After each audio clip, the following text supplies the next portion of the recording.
Hi, I'm Mike. I'm the creator of this YouTube channel, and the video you're about to watch is an excerpt from a tour I took in the central Drakensbergs of South Africa near Ladysmith. There's so many things I wanted to talk about, but I really didn't want to take away from the video itself. I just wanted to let each and every one of you know that the tour touched me deeply, not only as a person, but as a veteran. I could connect with basically the real people that were in the battle, that were involved in the battle and the situation that ensued. What I didn't realize was how far reaching the battle and what happened afterwards reached the world. I felt it was deeply important to at least bring part of this story so that other people could see it and, if given the opportunity, seek out more information themselves. I am not a historian at all. I typically do nature videos, and most of the time there's no commentary. But today I wanted to just take a few moments and just acknowledge how much I got from this tour that I took. So, without any further ado, here's the Battle of Spionkop. The Boers knew full well that any British soldiers climbing Spionkop could only come up by that one route and one route only. And if you look down in that direction that I'm pointing, you see the shrubs on the edge of Spionkop over there, where that one tree is. That's where Alec Thornycroft had drawn the top as being flat, because from where he was standing, that gave the impression that that was the top.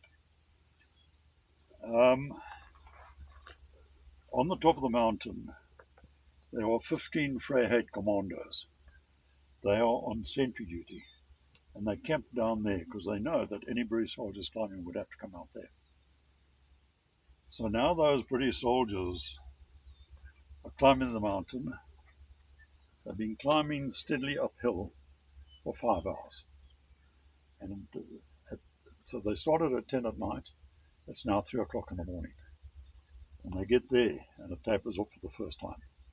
And Alec Thornycroft, having drawn the top as being flat, announces to Woodgate, "We have reached the top." Whereupon Woodgate says to his men, "Form columns and fix your bayonets."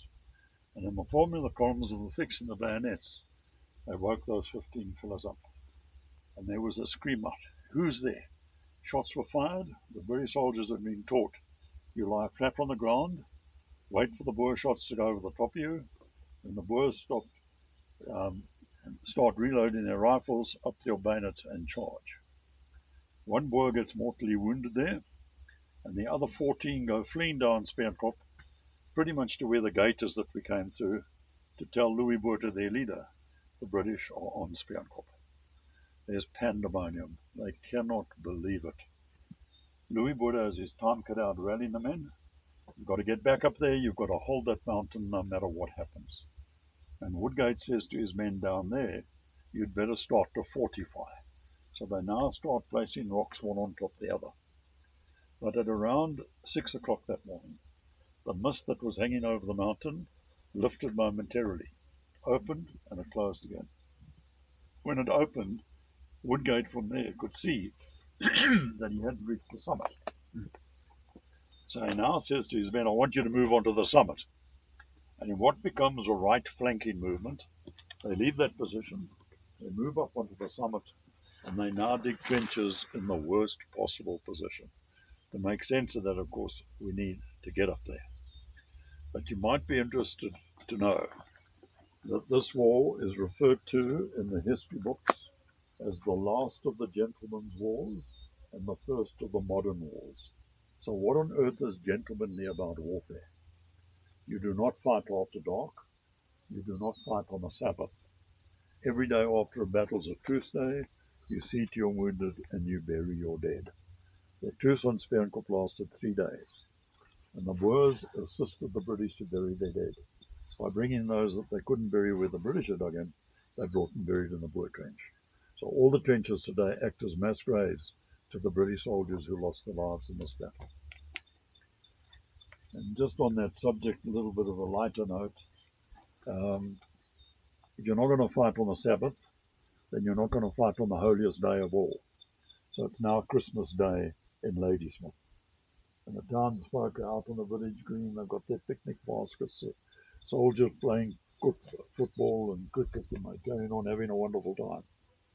And there's a fellow in town whose job it is to keep an eye on all the high ground around the town. He's got a whistle and a long pole with a bamboo pole with a red flag on the top. And if he sees a puff of smoke come off a hill, he knows the Boers have discharged a shell. So he then sounds the alarm. And they all used to go and take their shelter in the banks of the Klip River that ran through the town. They dug dugouts into that. Anyway, Christmas Day, having a great time, blows the whistle, sees a puff of smoke. First shell arrives in the town, doesn't detonate. Another arrives, doesn't detonate. A few more come through and they don't detonate. What the heck's going on now? So they send somebody out to go investigate, and they find that the Boers have inscribed on the sides of the shells compliments of the season. And where you would expect to find the detonator, they removed the detonators and stuffed them with Christmas pudding. And that's a fact.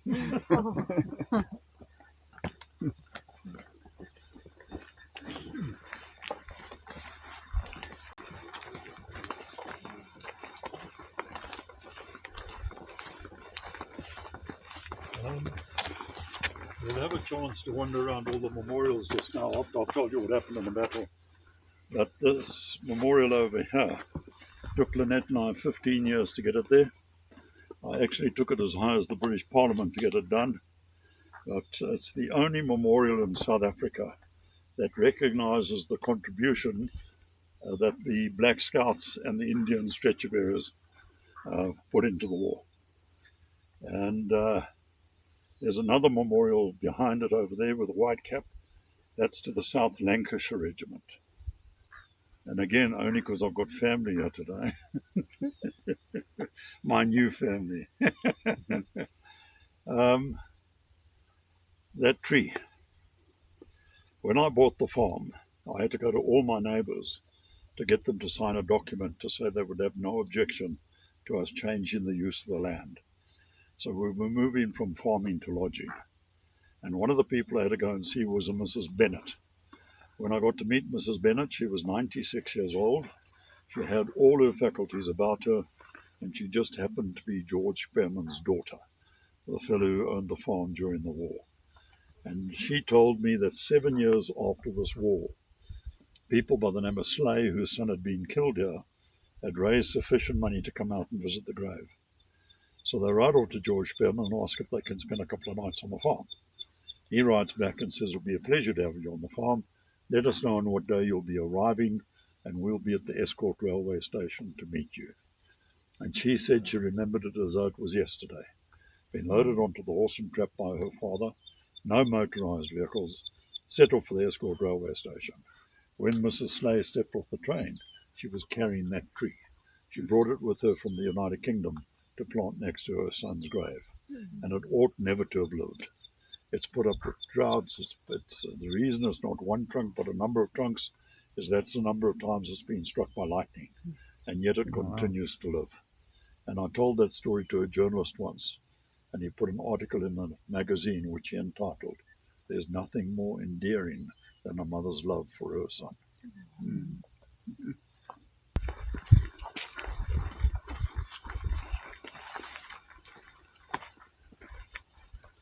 Is that the lighting? The cable. Yeah. Part of us helped out it well, but unfortunately, the new custodians of the site haven't kept it up. We had a historian here for 11 years, and he did a brilliant job. And he laid the South Garter Trail. And you'd come up here in the days of the Natal Parks Board looking after, and you get a booklet, and you could go from market to market and find out what happened. The area that you're next to now, this fenced-off area here, is referred to in the history books as the Acre of Massacre. It remains the smallest piece of ground on which more men lost their lives in a single battle than any battle fought anywhere in the world up to current time. It's not to suggest that more men haven't been killed in battles, but never so many on such a small piece of ground. Mm-hmm. The white stones mark the British position that was dug between 6 o'clock and 8 o'clock in the morning. They couldn't get in very deep. At best, they got in about 18 inches. It's got a left flank and a right flank. And after this battle, those who had been killed in the battle were put back into the trenches. And the sides were then built up the way you see them now. And then they gathered all the little stones from the top of the mountain to place on top of the bodies, so as to afford them a proper burial. I think that this battle unfolds best if we stand in the Boer position for the battle, because it actually, to me, it makes a lot more sense. So we're going to follow this pathway now. That'll take you down to that memorial. And you'll excuse me, I've got some real English people with me today. Queen Elizabeth comes to open the Commonwealth Conference in Durban. So we get hold of the military advisors to South Africa from the United Kingdom, and we say, can she come to Spionkop? Oh, no, we get a reply. She's too busy, but we can send Prince Philip in her stead. So we said, okay, well, we'd like to have Prince Philip, that would be great. So they built, this is the MOD, built the gate at the bottom so that Philip could officially open it. And they laid these concrete paths. And all these concrete paths had white awnings over them. So he wasn't going to walk in the African sun. You can just imagine that. Anyway, the day arrives for this arrival of Prince Philip. And he arrives on the top of Spionkop in a helicopter. He never saw the gate.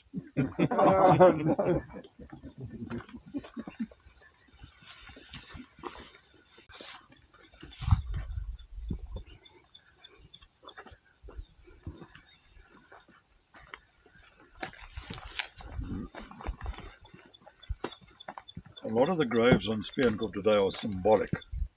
And so when you see a grave like that, it's more of a symbolic grave than the fella actually having been buried in that grave. And what's interesting about this one is that he's a Polish volunteer, and he had run a fella in with a sword in a bar brawl in Poland, so he was banished. And he comes to South Africa, and he decides he's going to join the Boers in their cause. And in this battle, he becomes suicidal, standing up there lighting a cigarette. Everyone's telling him to get down, pays no attention, takes a bullet, and that was the end of the Polish volunteer. His name was Bronowicz.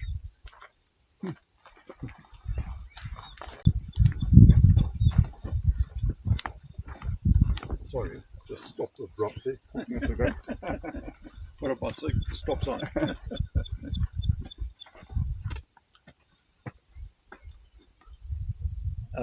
Just a couple of things. If you look out in the direction I'm pointing, you see the hills form a shallow V. Way out in the distance is another group of hills, and that's where Buller had his original camp. So when he started moving west, the Boers from up here could see it coming, and that's how they had that month to prepare this position. This is Ella Knoll here, a feature of the radio mast coming out of the top of it. And as I told you, the Boers had sharpshooters on that. They had a Maxim Northfield gun on the ridge at the bottom, and a howitzer on the bigger of the Twin Peaks over here.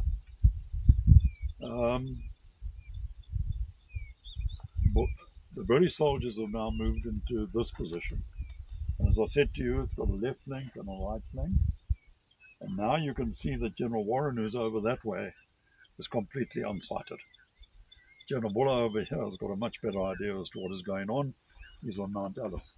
And you look at these shrubs on the side of Spionkop here, that dark ridge on the other side of the valley, as it goes up behind this first shrub. The high point there is General Buller's headquarters. So Louis Botha, with his intimate knowledge of this terrain, says to his men, they are digging in on the summit. I want you to put sharpshooters on the northeastern crest line. So that's where we are now. If you look at all these boulders here, they're absolutely perfect for a sniper to take a position behind. And the whole scene is now set for this battle to begin. But it cannot begin until such time as the mist is lifted, and to the great detriment of the British soldiers. As the mist starts to lift permanently at around 8 o'clock that morning, they find that they're looking straight out into the east. Rising morning sun. Glare through the cloud blinding. Boers in their position, backs to the sun, open a deadly fire onto that position. And we know that over 70 of the British soldiers here were shot through the right temple, suggesting they were turning their heads away from the rising sun and getting shot. At the same time, Winston Churchill informs us in the book that he wrote that up to 7 bombs a minute were landing on the top of the mountain. He said that there were massive clouds of orange lyddite bursting into the sky and that the men in the trenches were being blown to atoms. Well, what do? You're in a catch-22 situation. You retreat or you advance. It's not like the British retreat. It's not in the makeup. When you look at their obelisk just now, you'll see the names of bugler boys. 14-year-old boys, blow your bugles. It's the only way that you can get a sound above the din of the gunfire. And depending on the bugle call, it is an order. And in this case, the order is to fix bayonets and storm the Boer position. It's a very brave thing to do, given the accuracy of the Boers. But the Boers were terrified of the bayonet charge. They had no bayonets of their own, and they resorted to taking their rifles by the barrel, and they were using a butt as a club. And this becomes the scene of hand-to-hand combat fighting. Superior British numbers are now able to occupy the crestline. Only to find on the Yellow Knoll feature, there was a young Boer with a heliograph station, and from his position he could see each Boer gun, and he signals to them, the British are no longer on the summit, they're on the crestline. Retrain your sights. And with almost pinpoint accuracy, he blasts them off this position back up into the trenches.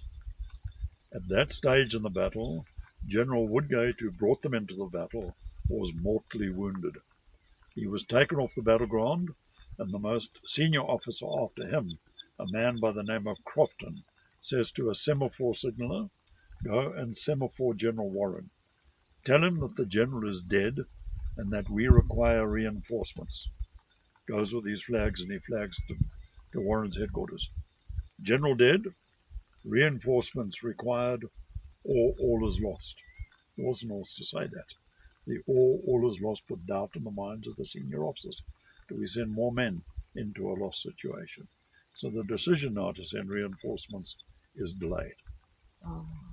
Buller, for his part over on Mount Alice, can see what these guns are doing, and he orders the naval guns to open fire onto Alanol and the Twin Peaks.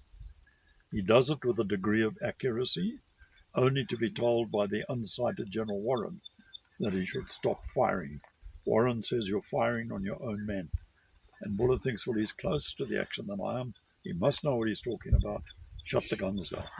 So the only relief they're going to get from artillery is now being shut down. In the meantime, there's a senior officer down at Fort Peters Drift. He can see the northeastern slopes, and he decides that they need reinforcements. He dispatches the Imperial Light Infantry and the Scottish Rifles. When they get up here, their senior officer is a man by the name of Hill, who is senior to Crofton, but neither knows the other one is here. And it's now starting to create a confusion that Buller is witnessing through the telescope. But to add to the confusion, Warren by now has dispatched a general by the name of Talbot Cook to take over from Woodgate. Cook had broken his leg in a horse riding accident. He'd only recently had to take another plaster, and he was limping quite badly. He never gets onto the top of Spionkop.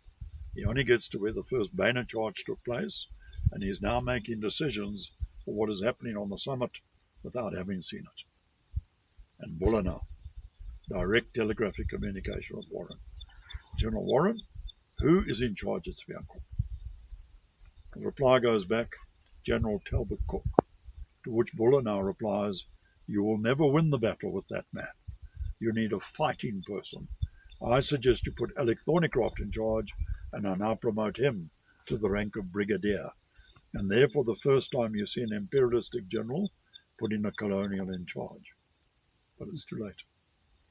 Pick up any diary on the subject of the battle, and you find that once the mist lifted that morning, For the rest of the day, there wasn't a cloud in the sky, nor was there a breath of air.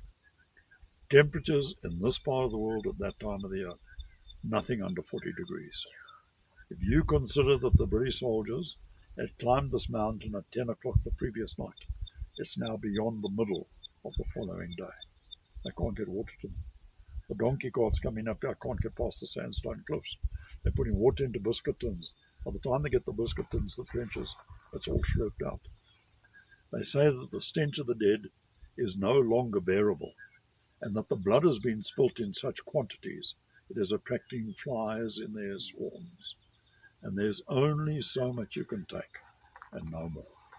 The British soldiers, on what effectively is their right-hand flank, start to rise and surrender to the Boers.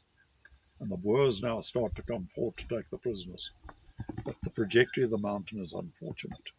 If you're in the left flank, you cannot see what's going on in the right flank, given now that the British soldiers are under the white flag, not the Boers.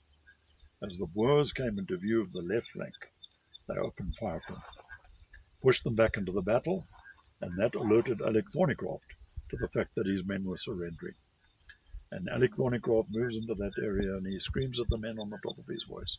There'll be no surrender here, he screams, I'm in charge. And he shouts down at General Prince of the Boers, you, sir, can take your men to hell. And no one describes this better than the young Denys Rates, 17-year-old Afrikaner boy who leaves behind a book which he writes in English. And he says that as he made his way into this battle, every one of his tent mates had been shot and killed, and they were lying dead on this northeastern slope. And he said, with that man screaming his head off, they thought the best thing to do was to get out of it. The Boers then started to leave Spionkop. Louis Botha got on his horse. He rode out after those men, and after he gathered them together in what surely must have been one of the most impassioned pleas of his career, he says to the men, do you know who you're fighting? He says, the men you're fighting have come 7,000 miles. They're fighting for a queen. You're fighting for your homes, your farms, your families. He says, you're fighting for your country. And he reminds them of their victory on Majuba in 1881. And it's enough to bring them back into the battle. And back into the battle they come, and it now continues to rage for the rest of the day. In the meantime, Robert Buchanan Riddell, whose grave is sought Mount Ellis, making his way up the Twin Peaks. Absolutely convinced. Silence the guns there, and we'll turn the battle. When Buller sees the King's Royal Rifles taking to the Twin Peaks, he sends a written order. Get off the Twin Peaks. You are endangering your men. Buchanan Riddell looks at the order, shows it to the second in command, says, I can't accept this. The generals are making too many mistakes. We need to continue. And the King's Royal Rifles continued. And at around 5:15 that afternoon, the Boers, rather than lose their guns to the British, raced them down the northern face to go and hide them behind Brakfontein. And as the guns were removed from those positions, so all the Boer lagers below Spionkop started to break up. They were riding away from it. It was over. And there, from the jaws of victory, comes defeat. Second order, Buller to Buchanan Riddell, get off the Twin Peaks. First time insubordination, second time better listen. King's Royal Rifles start to retreat. Alec Thornycroft from up there can see the retreat, and he thinks to himself, I'll never hold this mountain for the night if I can't get reinforcements. It's getting too dark to communicate with Warren's headquarters. He calls a council of the most senior officers on the top of the mountain with a view to retreating, and the decision is made to retreat. And that's the futility. Boers in retreat that way, Brits in retreat that way, and every man who lost his life here lost his life for nothing. It's considered to be a Boer victory. I think it should be acknowledged as such purely because of what it led to. It led to Louis Botha getting the men back up onto this mountain uh, during the night, and they were ready to fight again the following morning. Dr. Knox and Winston Churchill were walking amongst the dead, Knox to certify the dead and see to the wounded, and these guys here opened fire at them. And it took them all their time to say, well, no, hang on, truce, truce, truce. The British record their losses here as 355. Denys Rates, the eyewitness to this battle, in his book tells us that the British lost in excess of 600. The Imperial Light Infantry wrote a history on their regiment, and they have it in excess of 700. So it's not the 355, that you can be sure. Finally, on this subject, you might be interested to know that on the top of Spionkop on the 24th of January 1900, there were 3 men. If a stray bullet had hit any one of the 3, you can ask yourself what you think might have happened to the course of world history. And that's without taking anything away from the men who were killed in the battle. The men I'm referring to, firstly, Louis Botha, first Prime Minister of the Union of South Africa. I told you what he did in the First World War. Winston Churchill. One wonders what happens to the Western world without him in the Second World War. And Gandhi. The Mahatma Gandhi is just a stretch of error. And it's on this mountain on that day that he's reputed to have got his first feelings for passive resistance. He was heard to say that he could see what the human race was capable of doing to one another, but he needed to know in the name of what.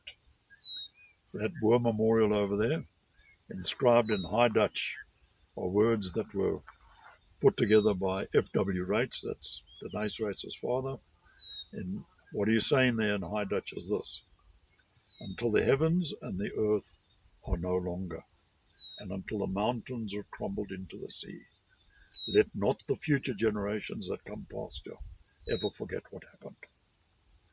Thank you for listening to me today, and I hope you've got something out of it.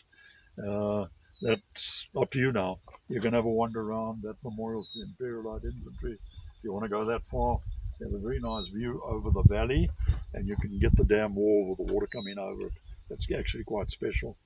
And then there's a gate there that goes into this acre of massacre. You come through that gate, past all the crosses, and back to the motorway. And I'll see you there when you're ready. Thank you Thank very you. much. Thank you. Okay. Very nice.